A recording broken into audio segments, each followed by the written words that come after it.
গোবিন্দ রসবাদহম। কলি পাবন অবতার প্রেম পুরুষোত্তম স্বয়ং ভগবান পরতত্ত্ব সীমা রাধা কৃষ্ণ মিলিত তনু পরম করুণা করুণালয়। শ্রী শ্রী নদিয়া বিহারী গৌর হরি পতিত উদ্ধারণ দয়াল নিতাই চাঁদের মহানুকম্পায়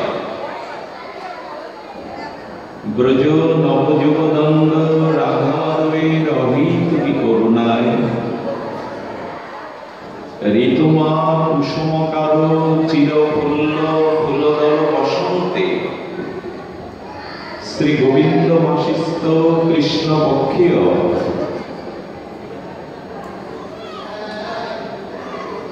বৈদিক সনাতন সভ্যতা যিনি প্রাচীনতর, যিনি দেব নয়, যিনি মহাদেব, যিনি ঈশ্বর নন, যিনি মহেশ্বর, যিনি অনন্ত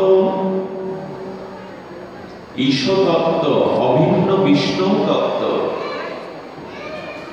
যিনি সত্য মঙ্গল সুন্দরের মূরতি, যার অদরামৃতে স্মিত হাস্য কোটি কোটি নীলিমায় চন্দ্র স্নিগ্ধকে ম্লান করে, যিনি বৈষ্ণবানাং যথাসম্ভব, যিনি ভূতধারণ ভূতপালন পশুপতি, যিনি মহা যোগেশ্বর শ্রীমান মহাদেবের শুভ শ্রী শ্রী শিব চতুর্দশী এই মহা পাবনী স্মরণীয় বন্দনীয় তিথিতে শ্রী রাধা গোবিন্দের শ্রীল জগন্নাথ দেবের এই প্রেম মাধুর্য সৌন্দর্যের পরকাষ্ঠা শ্রীমন্দির নাট অঙ্গনে পরমা বৈষ্ণব প্রকৃতি আদ্যা শক্তি যোগমায়া চিৎ শক্তির অধিষ্ঠানতব্য এই প্রিয় ধামে, এই শ্রী নিকেতনে শ্রী গোবিন্দের অখণ্ড পরতত্ত্বের সচ্চিদানন্দ রসরূপতার যে অমীয় দিব্য প্রকাশ সর্ব বেদান্ত সার অমল পুরাণ শ্রীমৎ ভাগবতীয় কথা সুধাযোগে এই মাহেন্দ্রক্ষণে অমৃতক্ষণে আসমাদীয় শ্রী গুরুপাদ পদ্মে দণ্ডবৎ প্রণতিপূর্বক তার একান্ত কৃপা করুণা প্রার্থনা যাচনা করে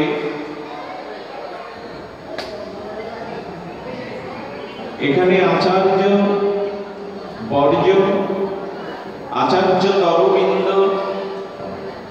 সংকীর্তন রসজ্ঞ বৃন্দ, মহাপ্রভুর প্রিয় অনুরাগী ভক্তবৃন্দ, স্নেহময়ী কল্যাণিয়া আদ্যাশক্তি অংশ স্বরূপিণী মাতৃমণ্ডলী, সকলের চরণে বিনম্র সশ্রদ্ধ ধন্যবাদ প্রণতি জ্ঞাপন করি। আজ আলোচ্য বিষয়বস্তু শ্রীল গুরু মহারাজ অপরোক্ষ ভজন অনুভূতি, সর্বস্বামীর আনুগত্যে তার যে দিব্য অনুভূতি তিনি জানিয়েছেন। জয় জয় রাধা নাম বৃন্দাবন যার ধাম, কৃষ্ণ সুখ বিলাসের নিধি, হেন রাধা গুণগান না শুনিল মোর গান, বঞ্চিত করিল মোরে বিধি।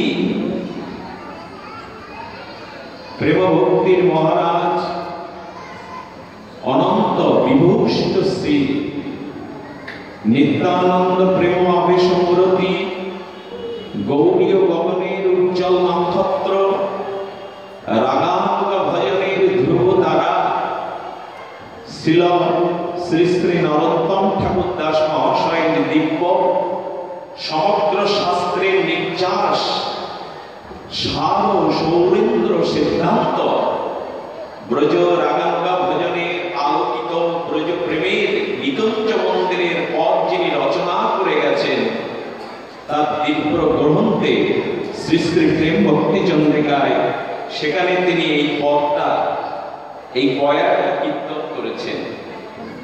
এই বয়ানের উপরেই আজকে আপনাদের শুভ আশীর্বাদের আলোচনা। কে রাধা? রাধা তত্ত্ব মহিমা কি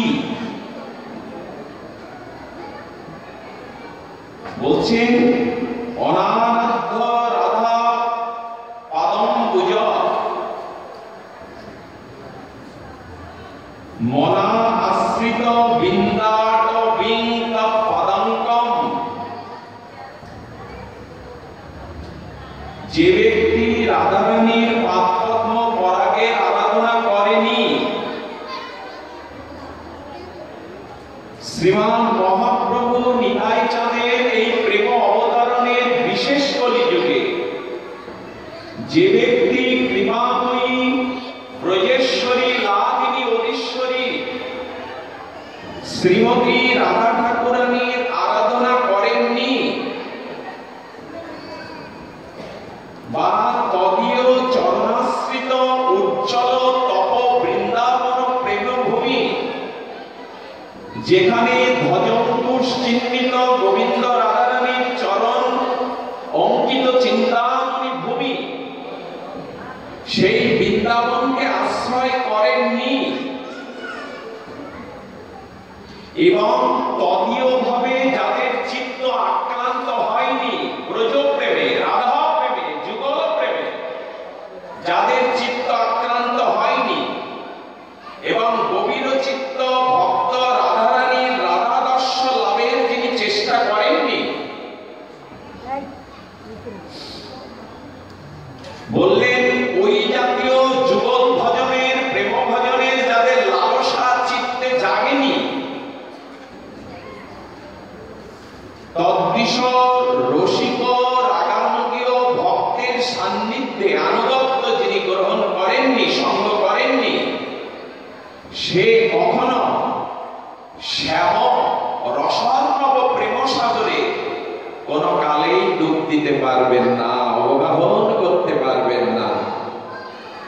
এই হলো মহাজনের দীর্ঘ অনুভূতি লব্ধ সার ও সিদ্ধান্ত মঞ্জুষা।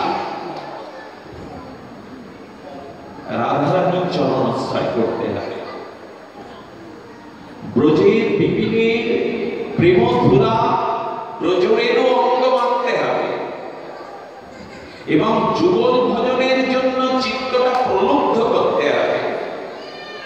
অলিকুল গুঞ্জরিত প্রকাশিত পদ্মের মধুগন্ধে আমোদিত হয়ে যেমন ব্যাকুল হয়, তেমনি রাধা মাধবের যুগল উপাসনার ব্রজ বিপিনের প্রেম মন্দিরের দুয়ারে অপার্থিব চিন্ময় উজ্জ্বল উন্নত প্রেমরস লোলুপ হতে হবে।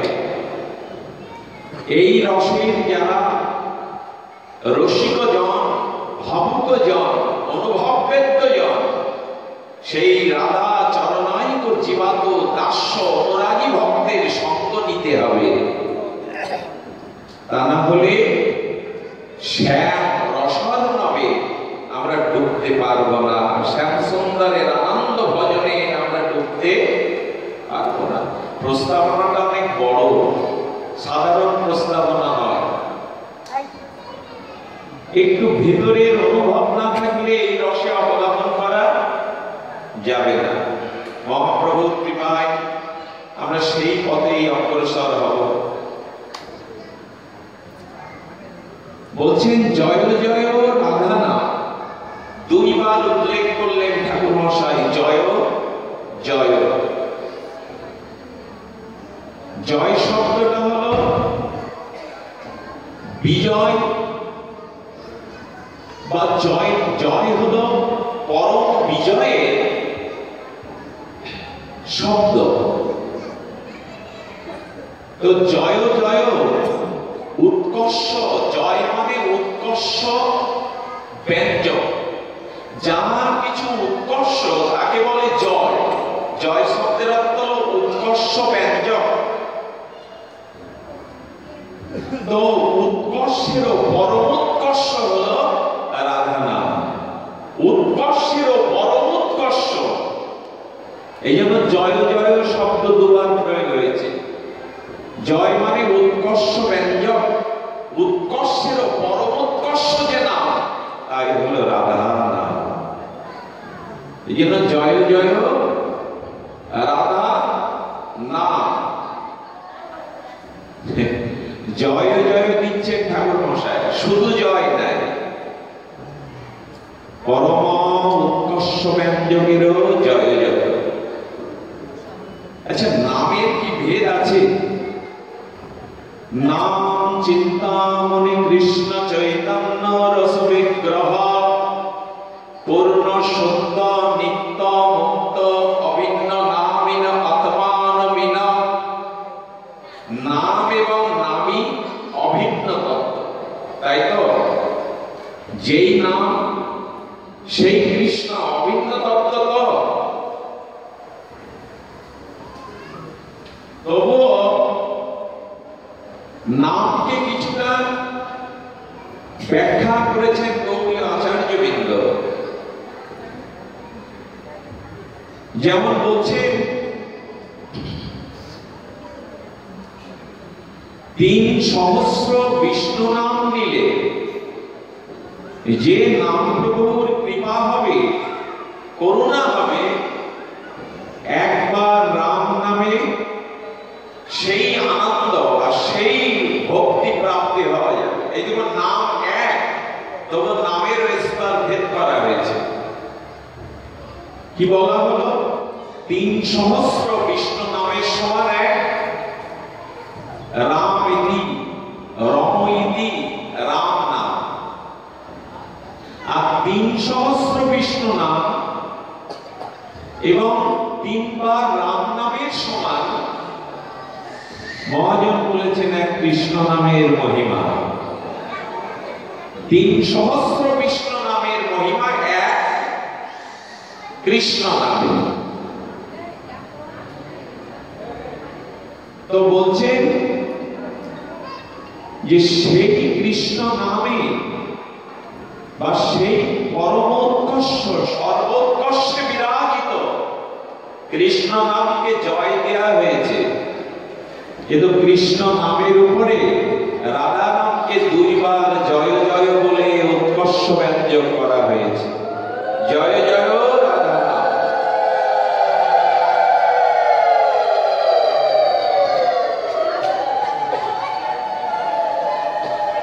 তো বলছেন এই পরম উৎকর্ষ ব্যঞ্জক রাধা নাম সর্ব উচ্চ কক্ষায় অধিষ্ঠিতা। সবার উপরে কোন নাম আছে? রাধা নাম। জয় জয় রাধা নাম। বৃন্দাবন যার, রাধা নামের আশ্রয় কোথায়? রাধা তত্ত্বের মহিমা কোথায়? রাধা মাধবের উন্নত উজ্জ্বল প্রেম রসার্ণব কোথায়? শ্রীরাম বৃন্দাবন। ব্রজ বিপিন সন্দিনী শক্তির অধিকরণ আশ্রয় হল শ্রীরাম বৃন্দাবন। শাস্ত্রে বলেছে গয়া, গঙ্গা, কাশী যাবতীয় ভারতবর্ষের সুপ্রাচীন মহিমান্বিত মুক্তিতীর্থ কাশী, গয়া, প্রয়াগ যত তীর্থ আছে এগুলি তীর্থ। এখানে গেলে জীবের অনন্ত জন্মের পাপ রাশি তিরোহিত হয়ে তাদের জীবনটা হয় পূর্ণময়। তীর্থে গেলে কি হয়? পূর্ণ হয়। আর শ্রীরাম বৃন্দাবন ধাম, শ্রীরাম নবদ্বীপ ধাম, শ্রীরাম গৌরমণ্ডল, ব্রজমণ্ডল, শ্রীরাম লীলাচল ধাম, এগুলি তীর্থ নয়, এগুলি হলো ধাম। ধাম আর তীর্থের মধ্যে বহুবিধ বিস্তর পার্থক্য। তীর্থে গেলে পূর্ণ হয়, ধামে গেলে ভগবত ভক্তি হয়। ধাম ভক্তি দিতে সমর্থ, তীর্থ পূর্ণ দিতে সমর্থ। এই জন্য ধাম আর তীর্থ এক তত্ত্ব নয়। বৃন্দাবন তীর্থ নয়, চিন্তামণি ধাম, ব্রজধাম তীর্থ নয়, এটি ধাম। নবদ্বীপ তীর্থ নয়, নবদ্বীপ হলো ধাম। লীলাচল জগন্নাথ ভূমি তীর্থ নয়, এগুলি ধাম। সাক্ষাৎ ভক্তি প্রদায়িনী ক্ষমতা ধামের আছে, তীর্থের নাই।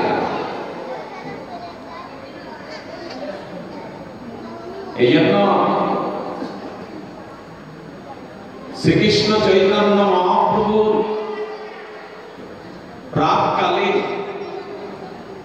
চৈতন্য যুগে প্রাককালে আমাদেরকে বলা হতো মুক্তিতীর্থ কাশীতে যাওয়ার জন্য। বিদ্ধ হয়েছ, একটু মুক্তিধামে কাশীতে যাও, বারাণসী মুক্তিতীর্থে যাও, ওইখানে গেলে তুমি মুক্তি পাবে। শ্রীমান চৈতন্য প্রভু নিতাই চাঁদ জগতে নূতন কথা শোনালেন। বললেন না, কাশীর থেকে আরেকটু দূরে যেতে হবে। কাশীতে থেমে থেকো না, কাশীর থেকে আরেকটু দূরে যাও। এর একটু দূরে হলো শ্রীরাম বৃন্দাবন ধামে, ব্রজে যাও। এই ব্রজের পথ আমাদের জানা ছিল না। ব্রজের ব্রজময় প্রেমের পথটা আমরা চিনতাম না। চৈতন্য মহাপ্রভু নিতাই চাঁদের মহা অবদান, ব্রজের পথ দেখালেন চৈতন্যদেব। শ্রীরাম বৃন্দাবন যুগল ভজন ধন মহে করাল, এগিয়ে যাও। মুক্তি নিয়ে কি করবে তুমি? পূর্ণ নিয়ে কি করবে?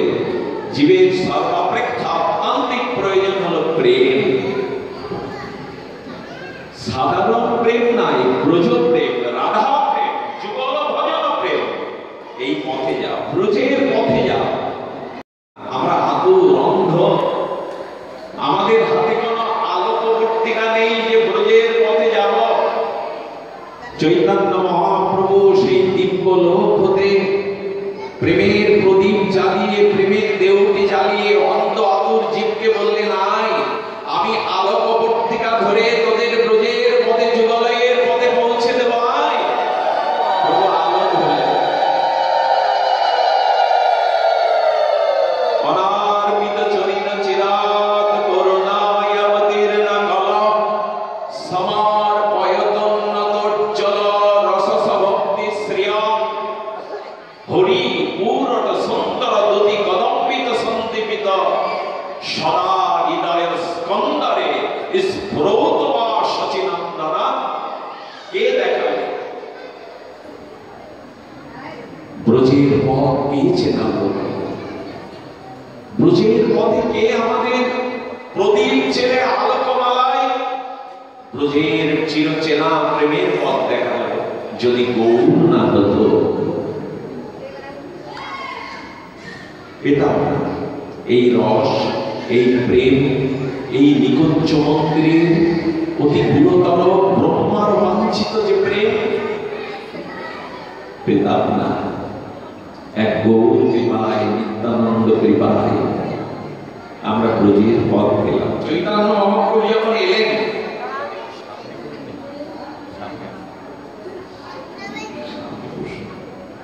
যখন চৈতন্য মহাপ্রভু সেই গোলকের প্রেমধাম নিয়ে এলেন, ব্রজ প্রেম নিয়ে এলেন, শ্রীমান চৈতন্য মহাপ্রভু কলির সুপ্ত ঘুমন্ত এই অলাট জীবগণকে হরিনামের উদ্যত্ত আহ্বানে প্রভু নিদ্রা ভাঙালেন।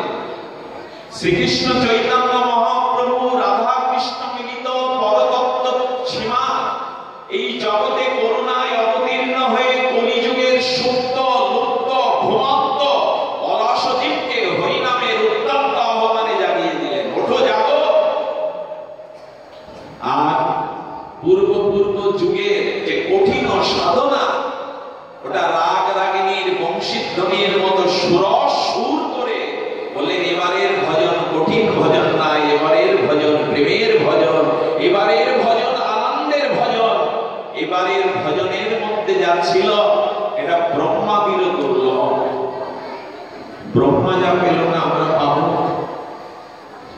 যে রস আনন্দ সিন্ধু ব্রহ্মা না পায় এক বিন্দু, সেই প্রেম মিলাইল সংসারে যা ব্রহ্মা পেল না। দেবগণ ঋষিগণের কথা, যে রস আনন্দ সিন্ধু এক বিন্দু ব্রহ্মা পেল না, সেই ব্রজরস, সেই রাধারস সুধানিধির প্রেম উত্তম তরঙ্গে, সেই শ্যাম রসার্ণবে মহাপ্রভু আমাদের সিঞ্চিত করলেন, ডুবিয়ে দিলেন।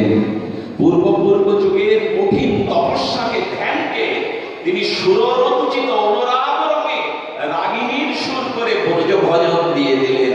আর গাইলেন, জয় জয় রাধা নাম বৃন্দাবন যার ধাম। রাধা নাম করো, রাধা চরণে আশ্রয় করো, রাধা দাসত্ব এটি অঙ্গীকার করো। বৃন্দাবন কেন ধাম? বলো, ব্রজ ধামটা শ্যাম সুন্দরের নয়, ব্রজ ধামটা রাধা ঠাকুরানীর। ধাম কেন বলছি জানেন? আচ্ছা, রাষ্ট্রপতি যদি এই বঙ্গবসুন্ধরার কোন পল্লী গ্রামে নামে, পরের দিন খবরের কাগজে বা বিভিন্ন পত্র পত্রিকায়, জাতীয় পত্রিকায় ওই ছবি সহ গ্রামের নামটা প্রচার হয়ে যায় না?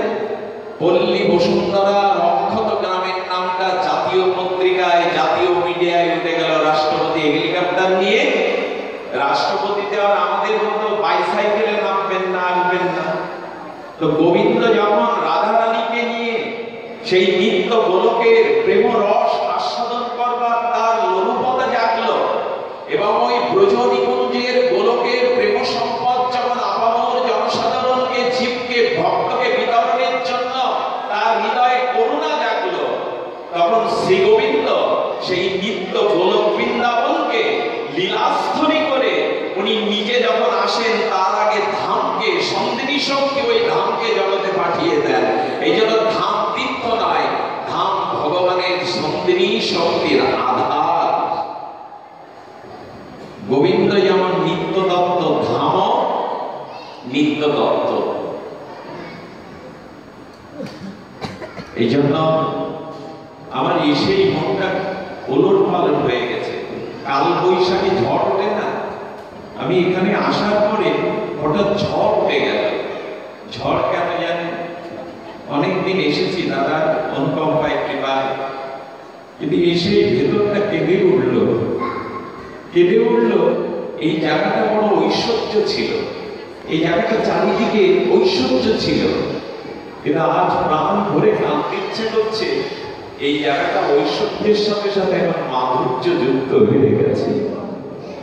শুধু ঐশ্বর্য নয়, আমি দাদা হাত ধরে গোশালায় নিয়ে গেলেন। আমি দাদাকে এরকম দত্ততায় দেখিনি। তিনি চরণ গ্রহণের জন্য কাঁদছেন, ব্যাকুল হচ্ছেন।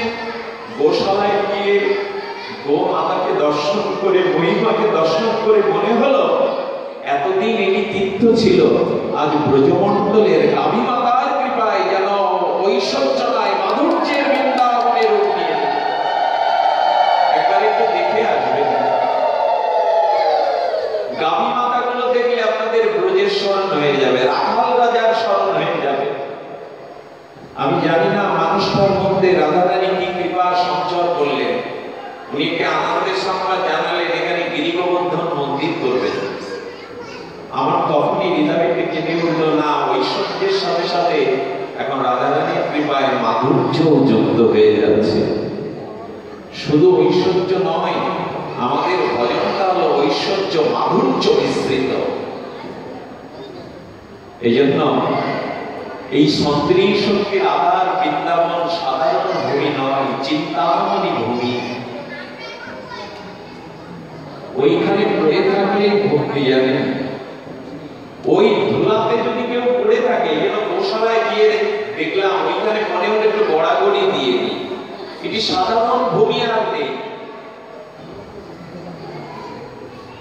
গোপুর উৎসৃত রক্তিম ব্রজধূলি গোবিন্দের নিজে বদনে মাখতেন। কাবির খুব থেকে উত্থিত যে ধূলিকণা, এটা অরেকটিম শ্যামসুন্দর মদন মোহনের মুখে লেগে যেত, বদনে লেগে যেত। রাধারানী বলতেন, শ্যাম তোমাকে দেখতে বড় নয়ন অভিরাম লাগে, কিন্তু যখন উত্তর কষ্ট থেকে গাভী নিয়ে ফেরো, গাভীর পুরোত্থিত ব্রজধূলি যখন তোমার মুখমণ্ডলে শোভিত হয়, এই দৃশ্য দেখতে, গৌরজ উৎসৃত ধূলি বদন দেখতে আমার বড় লোভ হয়, বড় পিপাসা জাগে।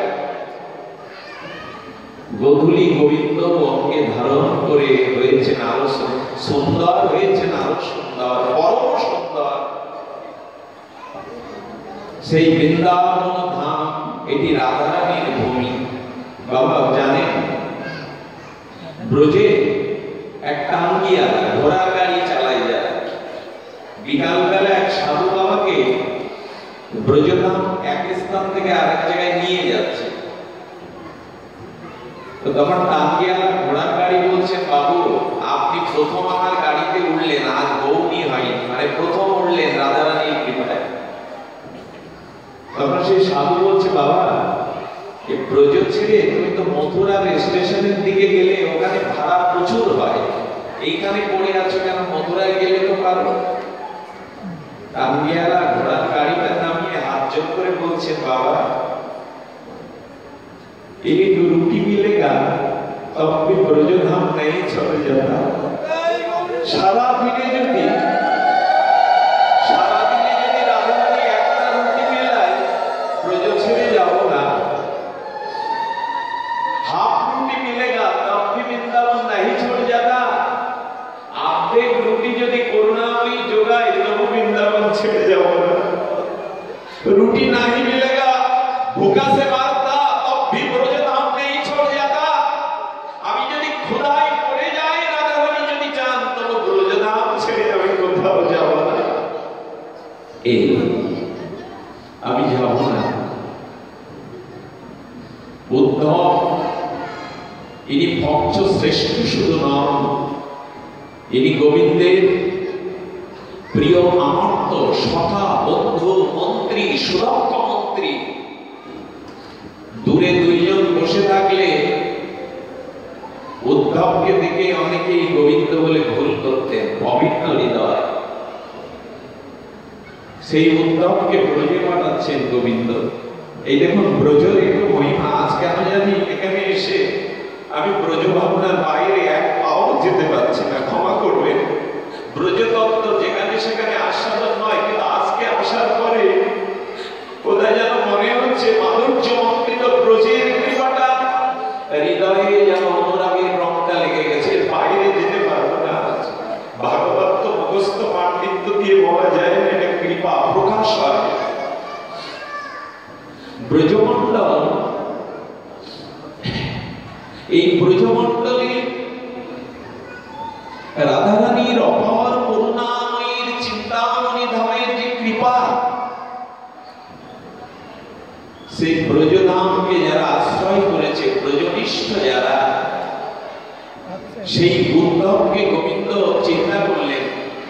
উদ্ধবের হাতে হাত রেখেছেন। উদ্ধব কিন্তু বুদ্ধি সত্য, বৃহস্পতির শিষ্য, জগতে অদ্বিতীয় জ্ঞানী, যিনি তারকা গোবিন্দের সখা শুধু নন, বান্ধব শুধু নন, উত্তম মন্ত্রী। এই বিদগ্ধ রসজ্ঞ উদ্ধবের সব ছিল, বৃহস্পতির শিষ্য। কিন্তু উদ্ধবের মাঝে ব্রজপ্রেম ছিল না। উদ্ধবের মাঝে জ্ঞান ছিল, কিন্তু ভক্তির কিছুটা, প্রেমের কিছুটা কমতি ছিল। গোবিন্দ এই প্রিয় সখা, বুদ্ধিসত্তম, প্রাণীর অভিন্ন হৃদয়ে উদ্ধবের হাতটা ধরলেন। উদ্ধব শ্যামসুন্দর, সকালবেলা তোমার দিকে তাকালে দেখি তোমার চোখটা ফুলে গেছে। তুমি কি নিশীথে কাঁদো? শ্যাম, তুমি কি নিশীথে কাঁদো? হ্যাঁ, আমি শুনেছি রুক্মিণী সত্যভামা সকালবেলা তোমার যখন শয্যাটা গোছায়, শ্যামসুন্দর যে শয্যায় শয়ন করে, সকালবেলা রুক্মিণী সত্যভামা মহিষীবৃন্দ যখন বালিশগুলো গোছান, বিছানাটা গোছান, তখন থেকে গোবিন্দের মাথার শয়নের বালিশটা চোখের জলে ভিজে গেছে। রুক্মিণী সত্যভামা মাঝে মাঝে রাতের অন্ধকারে গোবিন্দের হাতটা চেপে ধরে বলেন, তুমি রাধা রাধা বলছো কেন, বৃন্দাবন বৃন্দাবন বলছো কেন? আমরা কি তোমাকে সুখ দিতে পারি না? আমরা কি তোমাকে সেবা সেবা? তুমি কার কথা ভেবে কাঁদো? তুমি বৃন্দাবন বৃন্দাবন রাধে রাধে গোপী গোবিন্দ বিছানা ভাসিয়ে দাও। গোবিন্দ কাঁদেন। শ্রীরাম বৃন্দাবন থেকে শ্রী গোবিন্দ যাবেন মথুরায়, দ্বারকায় এলেন, সেই দিন থেকে গোপীরা ঘরে ফিরে যায়নি। তারা বৃন্দাবনের ব্রজবিপিনের মধ্যে মাথুর বিরহে গোবিন্দের পানে চেয়ে বিরহ কালনা ব্রজ সুন্দরীগণ, তাদের চোখের জল ছাড়া আর কিছু ছিল না। বৃন্দাবনের এই বিরহ কাতরতা দেখে শ্রী গোবিন্দ স্বপ্নে রাধে রাধে বলে কেঁদে ওঠেন, গোপী গোপী বলে কেঁদে ওঠেন। এইখানে একটু সিদ্ধান্ত কি আসে জানো মা? ভক্ত শুধু ভগবানের জন্য কাঁদেন না, ভগবান ভক্তের জন্য চিৎকার করে কাঁদে। ভক্ত শুধু ভগবানের জন্য প্রেমাশ্রু ঢালেন না, ভগবান প্রিয় ভক্তের জন্য কেঁদে ওঠেন। এই দেখুন তার প্রমাণ। কাঁদছেন। শ্যাম সুন্দর, তুমি কেন কাঁদো? বলে, আমার জীবন, আমার আত্মাকে আমি রেখে এসেছি ব্রজভূমিতে।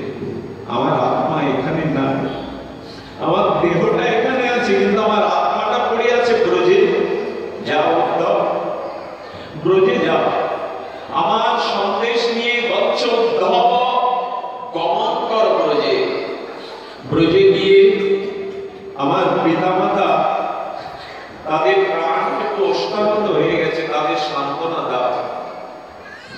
আর যে ব্রজ সুন্দরীগণ, গোপী তকিনীগণ সর্বস্ব ছেড়ে যারা আমার জন্য সতৃষ্ণ নয়নে দিন রাত কাঁদছে, বিরহ সাগরে ভাসছে, সেই আমার প্রাণ অপেক্ষা গোপীগণকে তুমি সান্ত্বনা দিয়ে তাদের প্রাণ রক্ষা করো। উদ্ধব সন্দেশ ভাগবতে একটি মর্ম স্পর্শী সংবাদ। উদ্ধবকে মালা চন্দন দিয়ে, প্রসাদী মালা চন্দন পোশাকে গোবিন্দ মনের মতো করে সাজিয়ে দিলেন। উদ্ধবকে সাজানোর পরে উদ্ধবকে বলে দিলেন, উদ্ধব, বৃন্দাবনে গিয়ে আমার প্রাণ প্রিয় ব্রজ সুন্দরীগণের গোপীগণের কাছে গিয়ে যদি কোনো কথা তাদের বলো, সান্ত্বনার জন্য বলো, বলবে কৃষ্ণ বলেছেন। তুমি বলছো এই কথাটা বললে কিন্তু তোমার দিকে তারা ফিরে তাকাবে না। আমার নামটি বললে, কৃষ্ণ সন্দেশ কৃষ্ণ বলেছেন বললে তোমার দিকে ওরা তাকাবে, না হলে আমার নাম না বললে ওরা তোমার দিকে চাইবে না। কতটা কৃষ্ণ প্রেমাসক্ত। উদ্ধব ব্রজের পথে এলেন। উদ্ধবকে রথে চড়িয়ে গোবিন্দ প্রাণ ধরে বললেন, যাও সভা যাও বন্ধু, ব্রজের পথে যাও। ব্রজভূমিতে আস্তে আস্তে গোধূলি হয়ে গেল উদ্ধবে। আচ্ছা, ব্রজগোপিকারা মথুরার হাটে বিকিকিনি করে তারা বেলা থাকতে থাকতেই ফিরে আসতো ব্রজবিপিনে। উদ্ধব রথে করে যাচ্ছে, এত দেরি হলো কেন? উদ্ধব রথে করে ব্রজে আসতে এত দেরি হলো কেন? বিলম্ব হলো কেন? মা, বিলম্ব হলো কেন জানেন? কথাটি খুব মার্মিক। ডক্টর মহাপ্রদ ব্রহ্মচারী ভাগবত গঙ্গান্তরী আস্বাদন দিয়েছেন। শুনুন, যারা প্রেম রাজ্যের মানুষ, তারা প্রেম রাজ্য থেকে, গোবিন্দের প্রেম রাজ্য থেকে, ভজন রাজ্য থেকে যদি বিষয় রাজ্যে যায়, বিষয় রাজ্যে গেলেও তাদের প্রাণ যেহেতু ব্রজে, প্রেম রাজ্যে, এই জন্য প্রেম রাজ্যের মানুষ যদি কখনো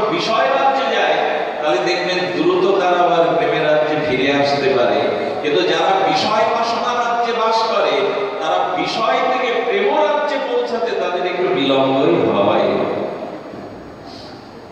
বিলম্ব আমাদের হয়ে যায়। আমরা বিষয় রাজ্যে আছি কিনা, প্রেম রাজ্যে পৌঁছাতে খুব বিলম্ব হয় আমাদের। ঐশ্বর্য বিষয় রাজ্যে যারা আছে খুব বিলম্ব হয়, কিন্তু বিলম্ব হবে না তার যিনি প্রেম রাজ্যের ভাবনায় ভাবিত চিত্ত। উদ্ধবের সে কথা আমার মুখে বর্ণনা, কিন্তু আমি বর্ণনা করতে পারবো না।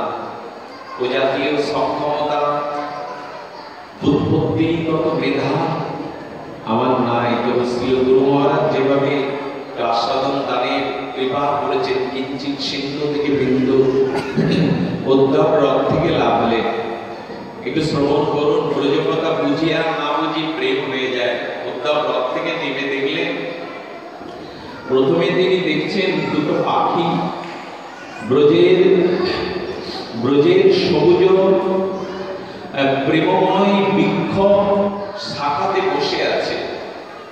পাখি দুটো করেছে কি, অমর বিবশ হয়ে চোখ বন্ধ করে একে অপরের কাঁধের উপরে ভর দিয়ে যেন অবাস মৃত প্রায়। উদ্ধব, মা কথা বলো না, মা হাত জোর করছি, ও মা কথা বলো না। আসুন আমরা শুনি, আমরা শ্রবণ করি। উদ্ধব পাখি দিকে তাকিয়ে ভাবলেন, হ্যাঁ আমি সুখসারীর কথা শুনেছি, এরা হতে পারে, এরা সুখসারী হতে পারে।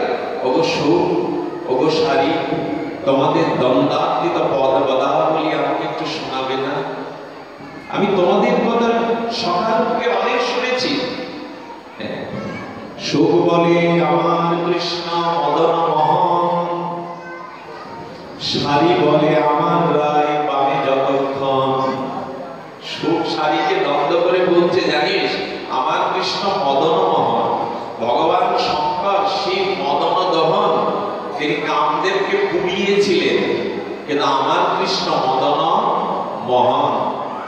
সারি তখন বলছেন, এতে তোর গর্বের কিছু নেই, কারণ কৃষ্ণ মদন মোহন হতে পেরেছিল, মদন মোহন মোহিনী প্রেমময়ী রাধা বামে ছিল বলে।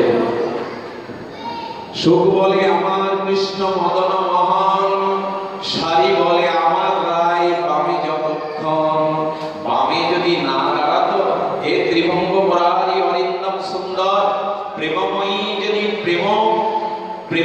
যদি বামে না দাঁড়াতো, তাহলে মদন মোহন হতে পারত না। রাধার সঙ্গে যত ভাবি তত মদন মোহন ন তত্র ভুবন মোহন। এদিকে কি বলছেন সারি, বলছেন একা কৃষ্ণ ভুবন মোহন।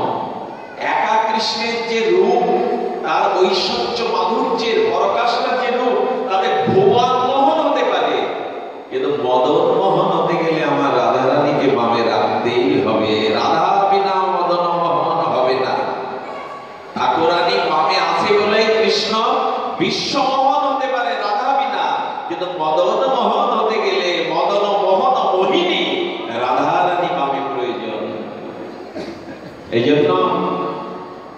এই জন্য আমাদের এক উপাসনা নয়। আজকে সিঙ্গারটা দেখে যাবেন, আমার রাধা মায়ের সাক্ষাৎ প্রকট হয়েছে।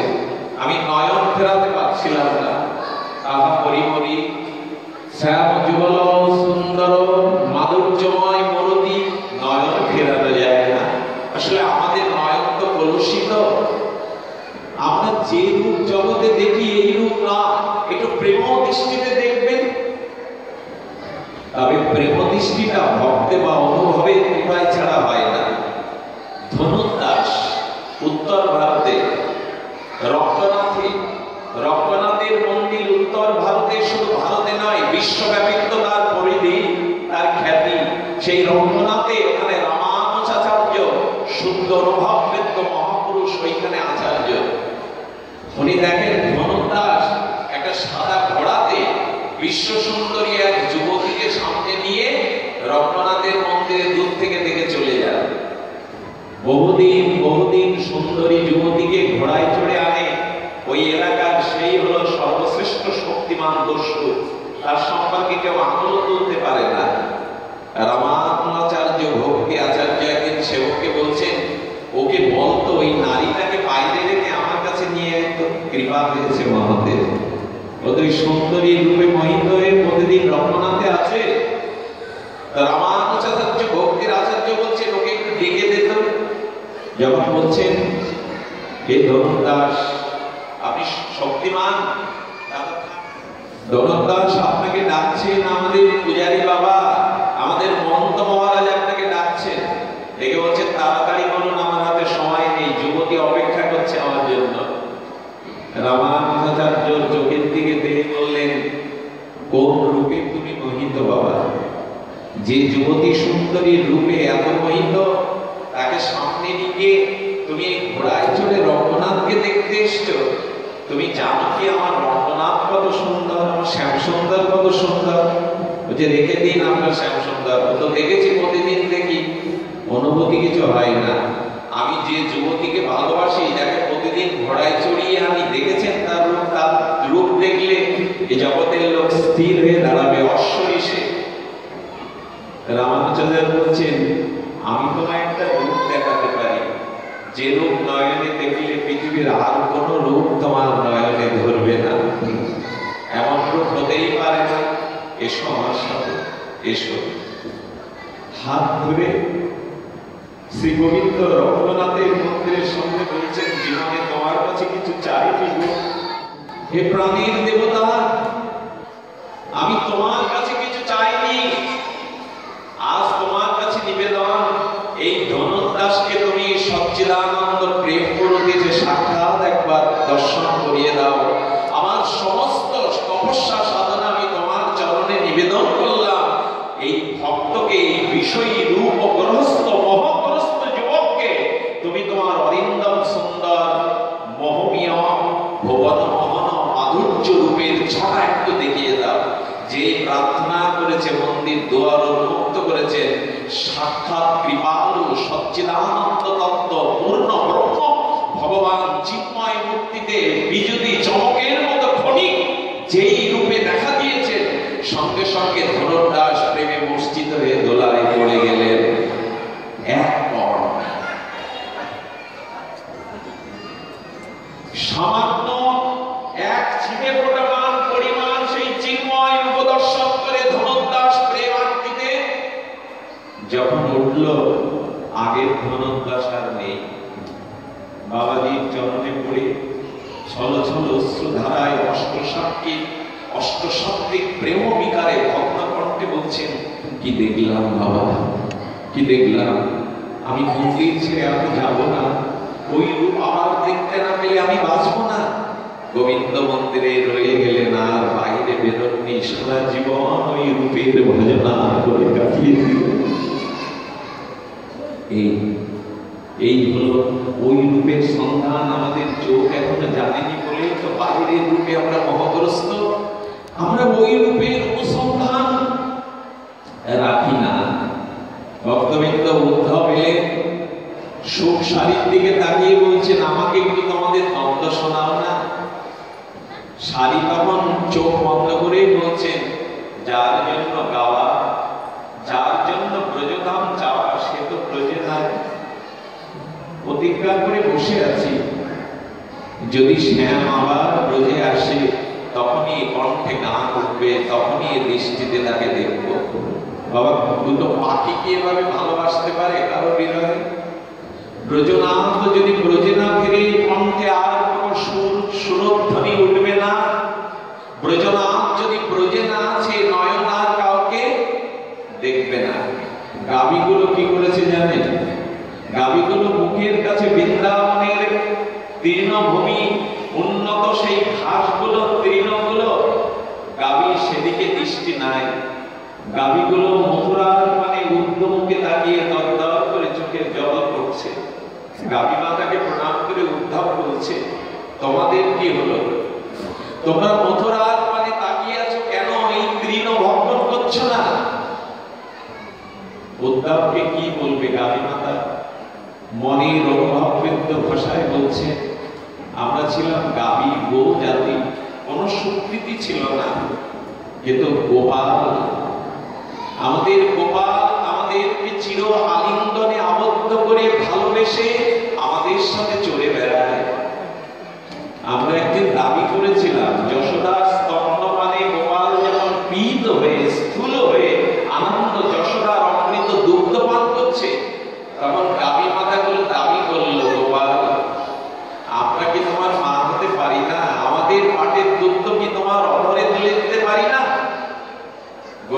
স্বীকার করে কোনদিন গোশালায় গিয়ে গাভী মাতার পাটে মুখ দিয়ে পান করে বললেন, তোমাদের মা বলে স্বীকার করে নিলাম আমরা। যশোদা মা নন্দ রাজার পুত্র গোপালের জন্য দুখানা পাদুকা জুতো তৈরি করেছে, একটা ছত্র রেখেছে। গোপাল, রাজার ছেলে তুই ব্রজভূমিতে যাস, তোর পায়ে কণ্টক বিদীর্ণ হয়, এই কোমল চরণে কত তপ্ত বালুর তাপ লাগে, এই পাদুকাটা পড়ে যাবে, এই ছত্রটা অন্তত মাথায় বলরাম দাদা ধরে রাখবে। যশোদার কানে কানে গিয়ে গোপাল বলছে, মা আমার চরণে পাদুকা পরাতে পারো, কিন্তু 9 লাখ পাদুকা লাগবে। 9 লক্ষ পাদুকা যদি তৈরি করে দিতে পারো। বলে কেন? বলে কাবিদের আমি বড় ভালোবাসি মা, ওদের পায়ে যদি পাদুকা না দেই, ওরা যদি খালি পায়ে ব্রজভূমি ঘুরে বেড়ায়, তাহলে আমিও তো জুতা পরবো না, প্রতিজ্ঞা করেছি। এই জন্য দেখবেন সব বৈকুণ্ঠ বলেন আর যে যে উদ্ধভূমি আছে, ওইখানে গোবিন্দের চরণে পাদুকা আছে, কিন্তু বৃন্দাবন ধামে রাধারানী বা গোবিন্দের কোনো পাদুকা নেই ওইখানে। এতটা ভালোবাসে সেই গাভী মাতাকে আমি পাদুকা না পরাতে পারলে মা পাদুকা পরবো না। এই হলো গোবিন্দের গো প্রীতি। তো গাভীগুলোর অশ্রু বিসর্জন থেকে উদ্ধব এসেছিলেন। তিনি আস্তে আস্তে দেখেছিলেন ব্রজভূমিতে কৃষ্ণ বিরহ আত্মীতে কিভাবে উন্মত্ত। আমি ঠিক এই কেলাতে যাইনি, এই ব্রজভূমিতে আসার পরে মাথুর বিরহ দশা, রাধারানীর মাথুর বিরহ থেকে উদ্ধব প্রথমত মাথার মুকুট খুলে ফেলেছিলেন। উদ্ধব তার রাজ অভিষিক্ত বসন ধুলায় ছুঁড়ে ফেলে রাধারানী ব্রজগোপিকাদের আত্মীতে ধুলায় গড়াগড়ি দিয়ে বলেছিল, হে রাধে, হে ব্রজ সুন্দরীগণ, তোমাদের চরণের একটা ধূলিকণা প্রার্থনা করছি। উদ্ধব দুহাত পেতে প্রার্থনা করেছিল, এই বৃন্দাবনে আমি যদি গুগ্ন লতা, ঔষধি লতা হয়ে যেন ব্রজের মাঝে স্থান পায়। হে কবি সুন্দরীগণ, কৃষ্ণ অনুরাগে অনুরাগী হয়ে তোমরা যেন লীলাতে যখন ছুটে যাবে, তোমাদের অনুরাগ রঙা চরণের একটা ধূলিকণা যেন সেই লতার উপরে এসে পড়ে, তাহলে উদ্ধব ধন্য হয়ে যাবে। এই জন্য বৃন্দাবন চিন্তামণি ধাম। তাই বলছেন, জয় জয় রাধা নাম বৃন্দাবন। রাধারানীর ধাম, এটা গোবিন্দের নয়। আচ্ছা, যে বৃন্দাবনে যায় কি বলে, আমি রাধা কুণ্ডে গিয়েছিলাম, ওই শ্যাম কুণ্ডে গিয়েছিলাম বলে না তো। কোথায় গিয়েছিলে বাবা, ছিলে কোথায়? বলে যেগুলো রাধা কুণ্ডে। না, কেউ বলে না আমি শ্যাম কুণ্ডে ছিলাম। এই বাংলাদেশের মা, তার নাম রাধা, জানে ঘটনা করবে, তার নাম রাধা, একটা সরল অবলা অশিক্ষিতা মা। সে বৃন্দাবনে রাধা কুণ্ডে যে গেছে, আর ব্রজবাসীরা বৃন্দাবনবাসীরা তো সকাল থেকে রাধা ছাড়া কোনো কিছু বলে না। যে যাকে তাকে রাধে, জয় রাধে, জয় জয় রাধে, তোর নাম তো রাধা। যেই রাস্তাঘাটে যে যাকে তাকে ওহে রাধে, জয় জয় রাধে, রাধারানী, এরকম যখনই বলছে ওই মহিলা বারবার ফিরছে, এদিক ওদিক ফিরছে, আমাকে ডাকছে না, তোমার নাম তো রাধা। এক বাবাজি কি বলছে, বাবা আমার হয়েছে যন্ত্রণা, আমি অমল সরলা গ্রাম থেকে এসেছি, বঙ্গদেশ থেকে, আমার নামও রাধা, এখানে রাধা ছাড়া কেউ কিছু বলে না, তো আমি এখন কি করি? ওই মাতাকে বোঝালেন, মা বলা তোমায় ডাকছে না। এখানে ঝগড়া করার আগেও কেউ যদি কারোর সাথে ঝগড়া করে, তাকে আগে মিষ্টি কথা বলে পরে তিতো কথা বলে। আগে তারা জয় রাধে বলে পরে তিতো কথাটা বলে, রাধা কথাটা আগে বলবে, রাধা শব্দটা তারা আগে উচ্চারণ করবে। কারণ বৃন্দাবন যার ধাম, কৃষ্ণ শোক বিলাসের নিধি। শ্রীকৃষ্ণের একমাত্র আনন্দ বা সুখের নিধি হলেন, নিধি মানে কি বাবা? কারো কাছে যদি চিন্তামণি থাকে, পরস্পর থাকে, তার অভাব হয়তো, তার কোন জিনিসের অপূর্ণতা থাকে বাবা, যদি পরশমণি থাকে, চিন্তামণি থাকে, তো কৃষ্ণ সুখ যে নিধি, কৃষ্ণ যাতে সুখ পায় বাবা, এই শব্দটা তো বলতে হয়। গোবিন্দ বলছেন, আমাদের গুণী বড় জগতে অসম্ভব। কৃষ্ণ নিজে নিজে চিন্তা করে বলছেন, আমার থেকে গুণী আরে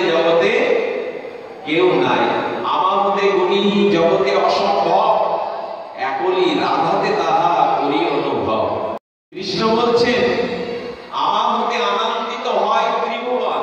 শ্রী গোবিন্দের প্রেমের এক ছড়ায় এই জগৎ ব্রহ্মাণ্ড চলছে। ভালোবাসা, প্রেম, স্নেহ, মমতা, চন্দ্র সূর্য, ফুলের গন্ধ, পাখির গান, এগুলো গোবিন্দের এক ফোঁটা, এক সিটেপটা প্রেমের অবদান। কৃষ্ণ তখন বলছেন আমার হতে আনন্দিত হয় ত্রিভুবন, আমাকে আনন্দ দেবে ওই সে কুঞ্জ। গোবিন্দ প্রশ্ন তুলেছে আমার হতে জগৎ আনন্দিত হয়, আমাকে কে আনন্দ দেবে?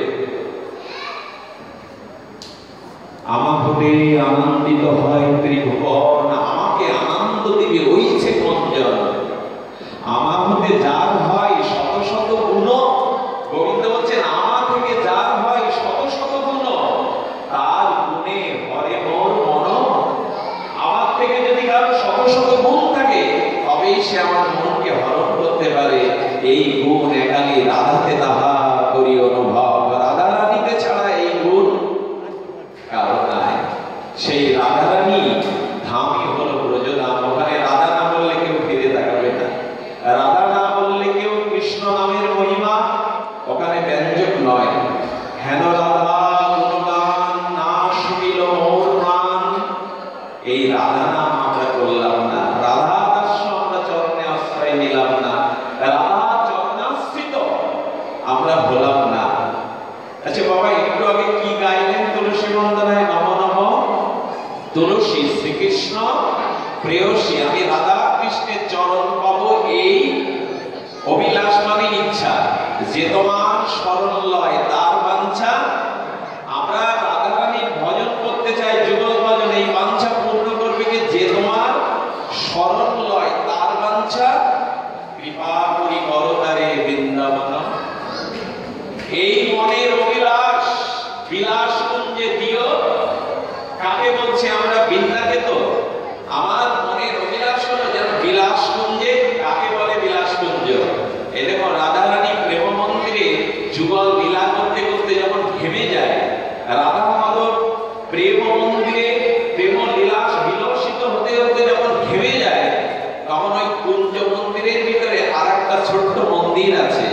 ওইখানে নীল আলোতে বসিয়ে রাধারানী ও মঞ্জরীগণ গোবিন্দ আর রাধারানী রঙের ঘামগুলো মুছিয়ে দেন, শীতল বিজন সেবা করে দেন।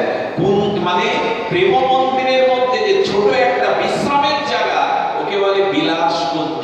লীলা প্রেম বিলসিত হতে হতে যখন ক্লান্ত হয়ে যায় রাধা মাধব, তখন মঞ্জরীগণ হাতে ধরে ওই বিলাস কুঞ্জে বসিয়ে তাদেরকে তম্বুল দিয়ে দেয়, তাম্বুল দিয়ে দেয়, কপ্পর দিয়ে, শীতল বাতাস দিয়ে যায়, সখী মন্দিরেরা রাধা মাধবের ঘাম মুছিয়ে দেয়।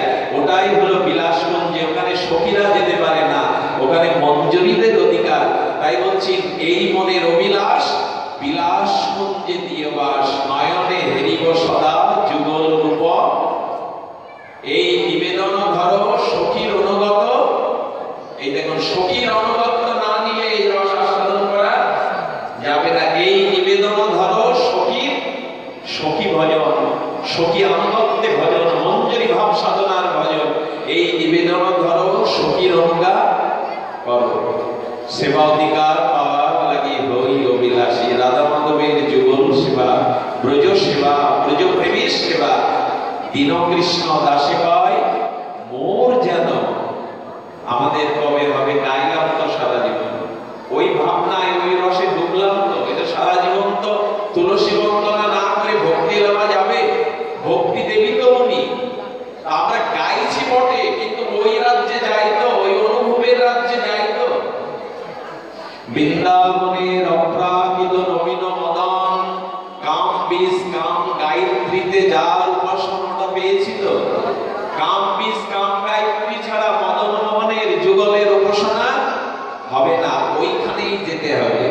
আমি কথাটি একটু কঠিন করে ফেলছি, এত উচ্চ স্তরের অনুভূতি আমরা হয়তো যেতে পারবো না। তবু আপনাদের একটু জানাই যে হেন রাধা গুণগান না শুনিল মোর গান। গোবিন্দ বলছে রাধা রানীর নামের মহিমা কেমন জানেন?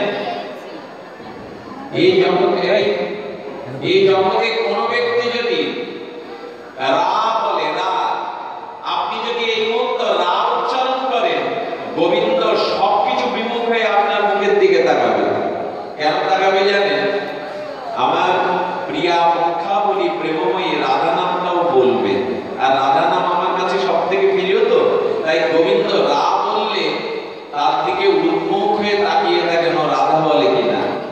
গোবিন্দ যদি রাত পরে রাধা বলে, তাহলে আমি ওর পিছনে ছুটবো নিজেকে বিক্রি করে দেওয়ার জন্য, আত্মবিক্রয় করার জন্য ওর পিছনে ছুটবো।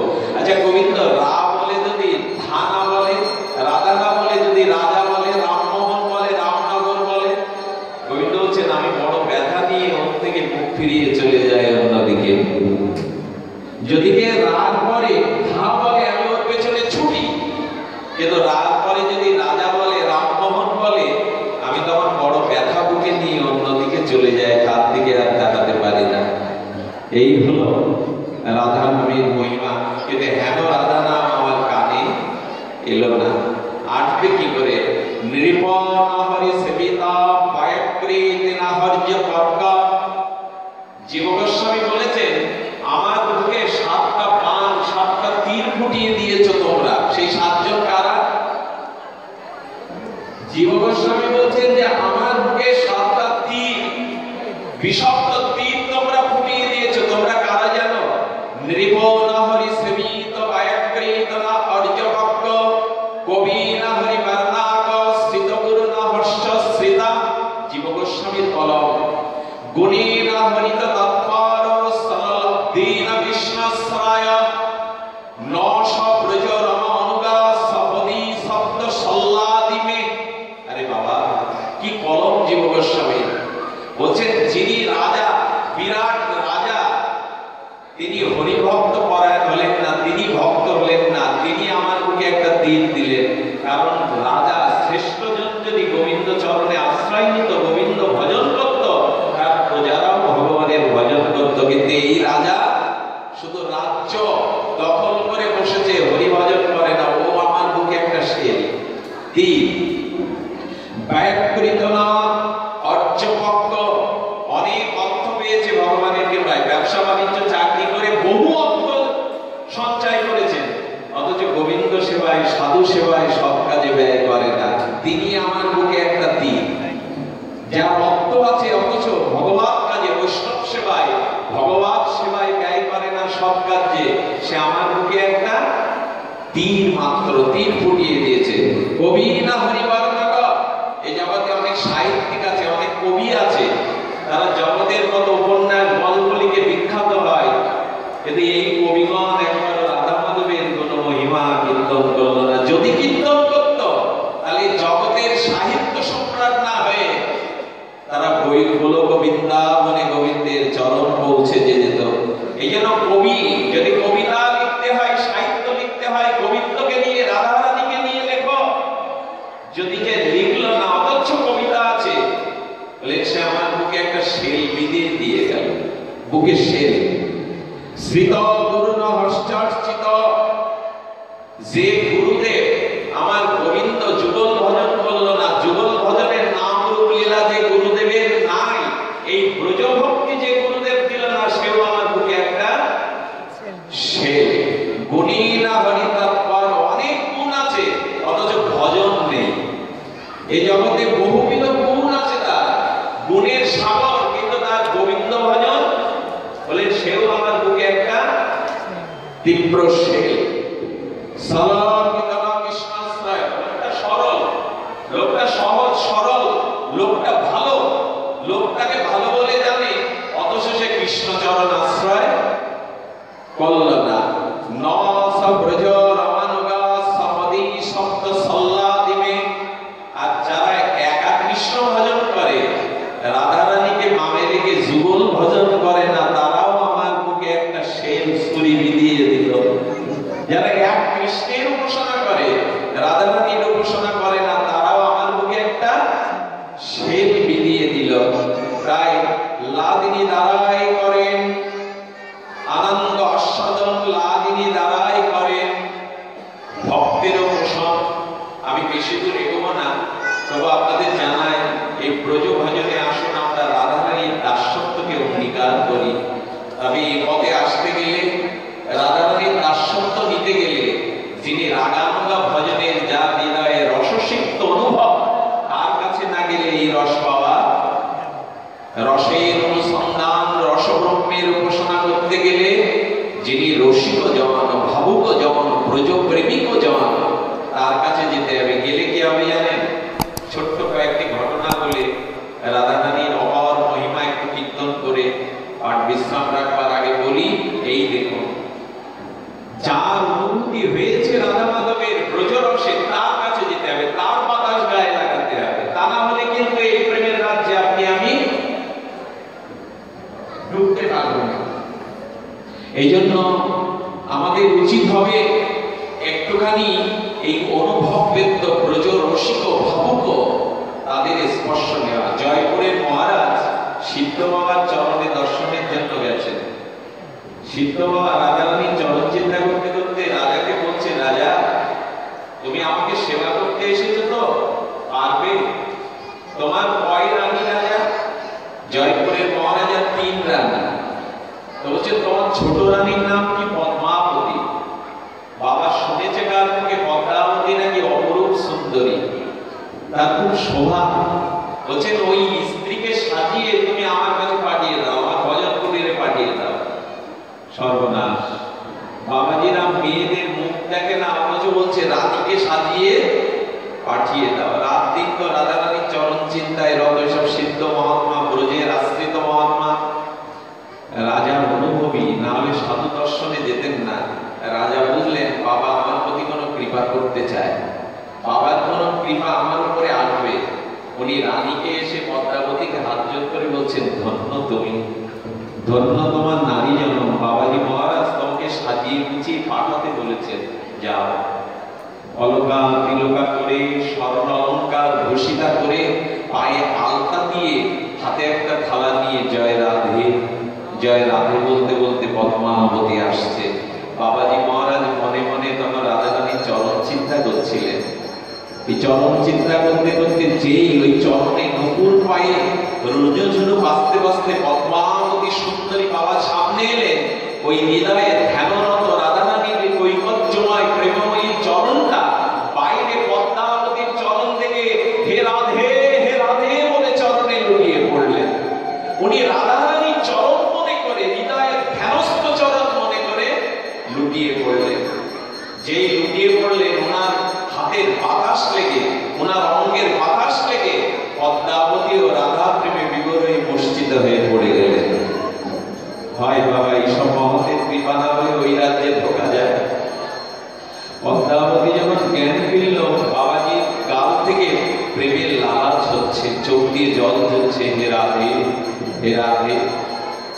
উনি বাবাকে বলেছিলেন, বাবা আমার হৃদয়ে আপনি রাধা প্রেম সঞ্চিত কৃপা সঞ্চয় করলেন, আশীর্বাদ করুন যেন বাকি জীবনটা রাধা রানীর ভজন করে কাটাতে পারি। আর তার জগতের ভোগ বিলাসে দৃষ্টি যায়নি। এই যদি কোনোদিন এই জাতীয় তজ্জাতীয় ব্রজ ভজনের কোন রসিক ভক্তের সঙ্গ পান, তখন এই রাজ্য ছাড়া আপনার আর অন্য রাজ্য, রাধা রানীর চরণ ছাড়া অন্য কিছু আপনার হৃদয়ে ধরবে না। তো সেই করুণাময়ীর কৃপা, করুণাময়ীর করুণা, আমরা আর কি বলবো। এক যুবক স্ত্রী হারা হয়ে পাগল হয়ে ঘুরতে ঘুরতে বৃন্দাবনে এসেছেন বর্ষনায়। মধ্যরাত্রে এক ব্রজবাসীর বারান্দায় শুয়ে হারানো স্ত্রীর সঙ্গে পাগল প্রায় উন্মাদ যুবক ডাকছে, হে কিশোরী, হে কিশোরী তুমি কোথায়? স্ত্রীর নাম ছিল কিশোরী। রাধা রানী মধ্যরাত্রে নিত্য লীলা অভিসারে চলেছেন। ললিতাকে রাধা রানী বলছেন, ললিতা রে শুনেছিস কে যেন আমায় ডাকছে আকুল হয়ে, হে কিশোরী হে কিশোরী। ললিতা বলল, বা রে রাধে বা, ও একজন যুবক, ওর সুন্দরী স্ত্রী মারা গেছে, তার নাম ছিল কিশোরী।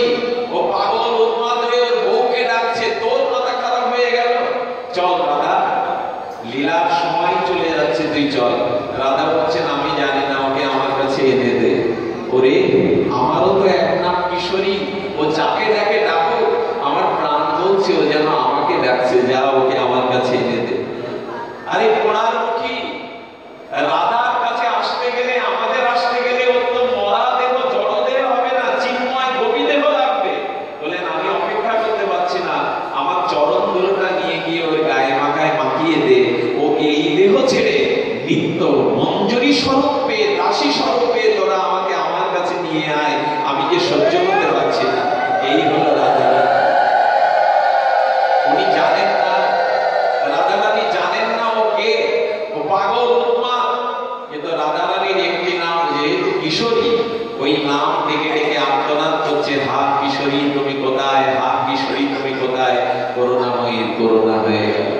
কোটি কোটি যুগ তপস্যা করে যাওয়া হয় না, এটা হয়ে গেল। আর একদিনের ঘটনা শুনুন, কেন রাধা নাম নেবেন না, কেন রাধা রানীর চরণ আশ্রয় করবেন না?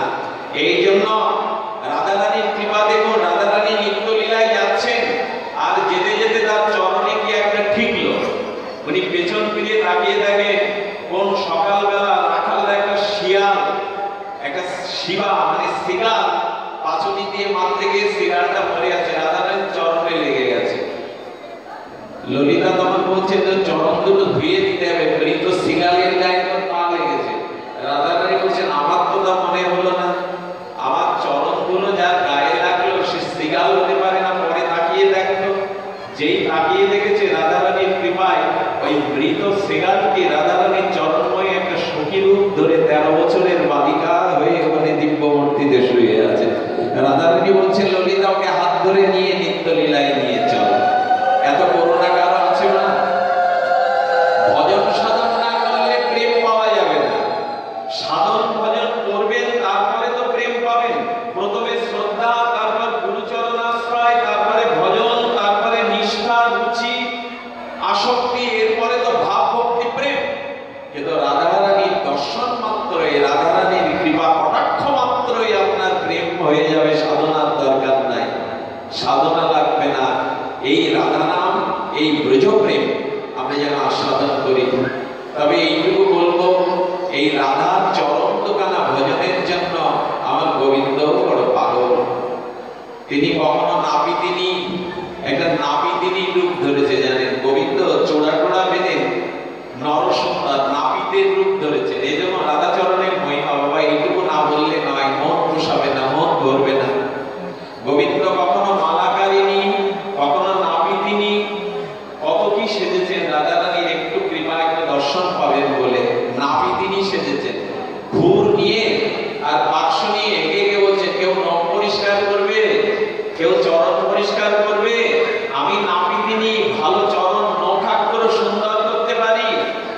বলবে না, বলবে না। রাধা রানীর আঙিনার মাঝে একবার যাচ্ছে আর এই ভেড়ি দিয়ে দিচ্ছে, কেউ চরণের নখ পরিষ্কার করবে, আমি ভালো পরিষ্কার করতে পারি, আমি নরসুন্দরী।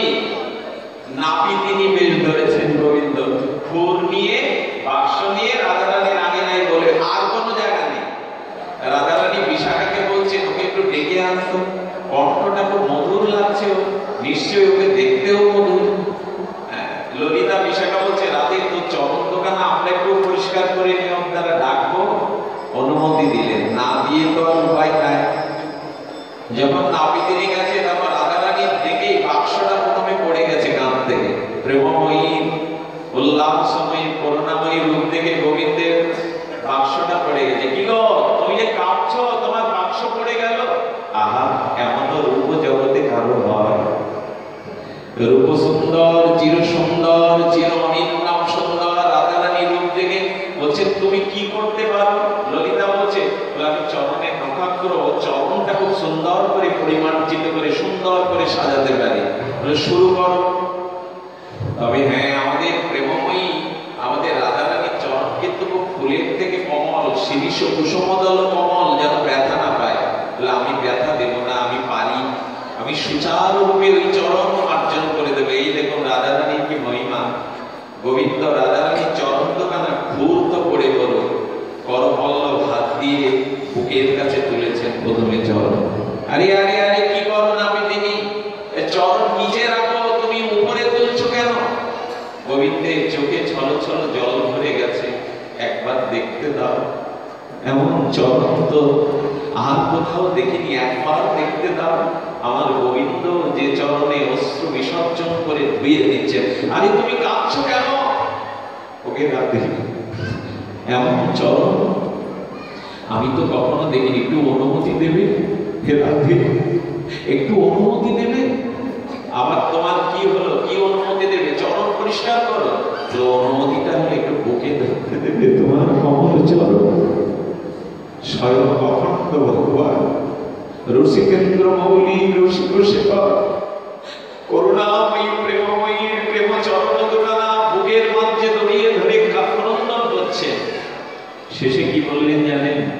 হে করুণাময়ী, হে কৃপাময়ী, তোমার চরণ দুখানা করো, এই চরণ পল্লব দুখানা আমার মস্তকে ধারণ করতে দাও।